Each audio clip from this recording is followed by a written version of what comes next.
এরাই দক্ষিণপন্থী লোক। রব্বুল আলামিন যখন কিয়ামতের মাঠে আসবেন, আল্লাহ রব্বুল আলামিন নিজে বিচার করার জন্য নেমে আসবেন, তখন মানুষেরা কিছু ভাগে বিভক্ত হবে। তার মধ্যে মূল ভাগটা কোনটা? ডান দিক। সূরা ওয়াকিয়াতে 3টা দলের কথা বলা হয়েছে। একটা হলো সম্মুখের দল, একটা ডানের দল, একটা বামের দল। সম্মুখের দলটা হলো একেবারে স্পেশাল, একেবারে বিনা হিসাব, নবী রাসূল সহ একেবারে উচ্চ মাত্রার পরীক্ষিত লোক। তারা কেবল হচ্ছে মুকাররবিন।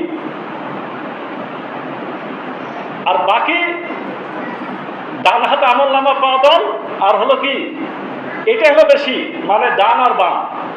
মুকাররবিন হচ্ছে একেবারে বাছাই করা, 3 ভাগে বিভক্ত। তো আল্লাহ রাব্বুল আলামিন ডান হাতের দিকে থাকবে যারা, তারা ডানপন্থী, আর যারা বাম হাতের দিকে থাকবে তারাই বামপন্থী। মানে ডানে থাকবে মানে জান্নাতি, বামে থাকবে মানে জাহান্নামী। ডানে থাকবে মানে ডান হাতে আমল পাওয়া, বামে থাকবে মানে বাম হাতে আমল পাওয়া। এদের ব্যাখ্যা তো আমরা জানি, যারা ডান হাতে আমল নামা পাবে তারাই মহাসুখে থাকবে। যার বলা হয়েছে ফিহা সুরুরুম মারফুয়া, তারা থাকবে সমুন্নত সিংহাসনে। ওয়া আকওয়াবুম মাওদুয়া, তাদের জন্য কি থাকবে? পানপাত্র থাকবে। ওয়া নামারিকু মাসফুফা, তাদের বিশ্রামের জন্য সারি সারি বালিশ থাকবে। ওয়া দারাবিয়্যু মাবসুসা, তাদের জন্য বিস্তৃত কার্পেট থাকবে। আর কি থাকবে? আপনার সূরা ওয়াকিয়াতে বলা হয়েছে আলা সুরিন মাউদুনা, মানে এখানে সুরিন মারফুয়া আর ওখানে সুরিন মাউদুনা, মানে তারা এমন জায়গায় থাকবে যে সুসজ্জিত সিংহাসনে থাকবে। মুত্তাকিনা আলাইহা মুতাকাবিলিন, জান্নাতীরা সামনাসামনি বসে থাকবে। ইয়াতুফু আলাইহিম বিলদানুম মুখাল্লাদুন, তাদের জন্য শিশু কিশোরেরা, কিছু বাচ্চা, ছোট বাচ্চা যারা জান্নাতি, তারা তাদের খাবার দাবারের জন্য ছুটোছুটি করবে। তারপরে তাদের জান্নাতে আজওয়াজুম মুতাহারা, পবিত্র সঙ্গিনী থাকবে। পুরুষের জন্য মহিলা পবিত্র, মহিলার জন্য স্বামী থাকবে কি পবিত্র। এবং যারা দুনিয়ার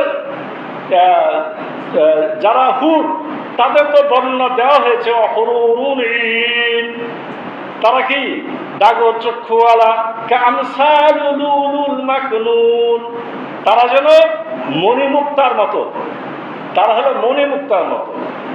আর যারা দুনিয়ার নারী জান্নাতে যাবে, ইন্না আনশানাহুন্না ইনশা, তাদের কি করা হবে? নতুন করে তৈরি করা হবে, নতুন করে তৈরি করা হবে। ফাজআলনাহুন্নাল আবকারা, তারা হবে কি? তারা হবে চিরকুমারী। উরুবান আতরাবা, তারা সবে হবে সমবয়স্কা। মানে এভাবে জান্নাতের বর্ণনা তো করে শেষ করা যাবে না। এ হলো আপনার কাদের গুণ? যারা হলো আসহাবুল মাইমানা। কারা আসহাবুল মাইমানা?